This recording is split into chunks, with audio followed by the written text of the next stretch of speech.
बाला साहेब और शिवसेना का सफर। लेखक धवल कुलकर्णी। आवाज संचित वर्तक।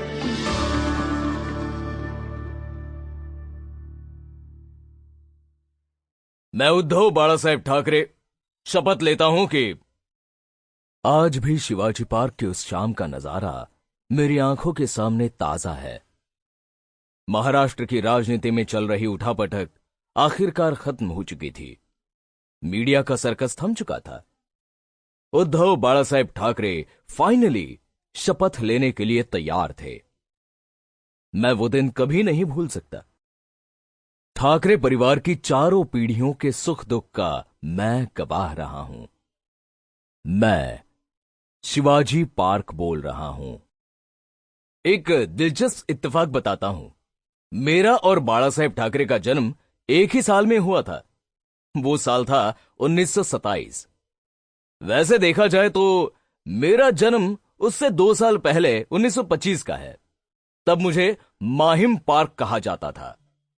1927 में मुंबई महानगर पालिका ने मेरे 28 एकड़ में फैले विशाल एरिया का नाम छत्रपति शिवाजी महाराज को सम्मान देते हुए शिवाजी पार्क रख दिया। उसी साल पुणे में बाला साहेब का जन्म हुआ। उद्धव के दादा समाज सुधारक प्रबोधनकार ठाकरे मेरे करीब ही रहा करते थे।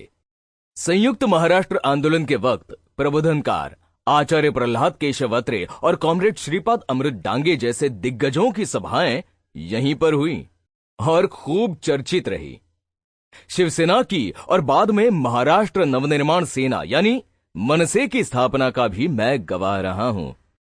इसी जगह पर प्रबोधनकार ठाकरे ने शिवसेना की पहली जनसभा में कहा था, मैंने अपना बच्चा महाराष्ट्र को दे दिया। दोनों चचेरे मौसेरे भाई राज और उद्धव के रिश्तों में आई दरार मैंने खुद देखी है।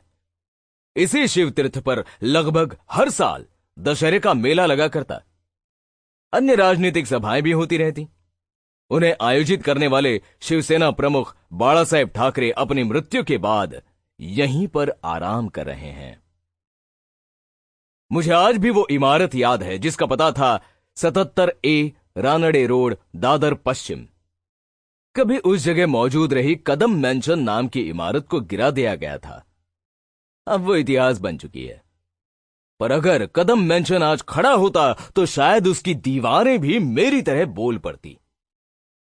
वो दीवारें बहुत कुछ बताती कि कैसे ग्राउंड फ्लोर के एक छोटे से फ्लैट में शिवसेना नाम की पॉलिटिकल पार्टी का जन्म हुआ।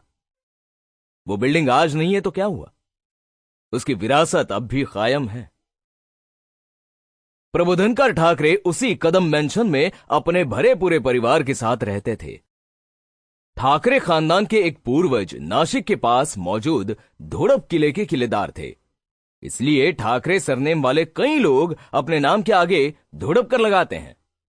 लेकिन प्रबोधनकार के पिता सीताराम ने धोड़पकर लगाना छोड़ दिया।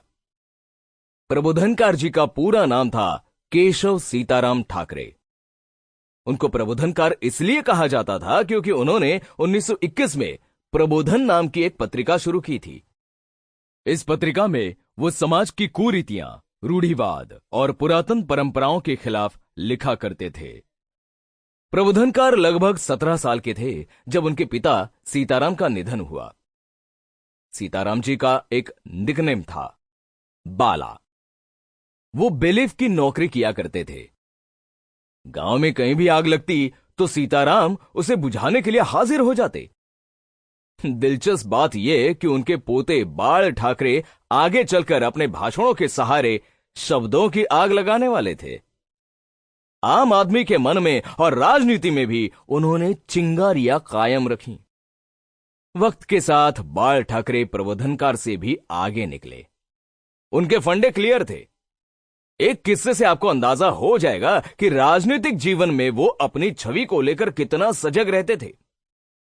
उन्होंने बड़े जतन से खुद की फायर ब्रांड इमेज बनाई थी।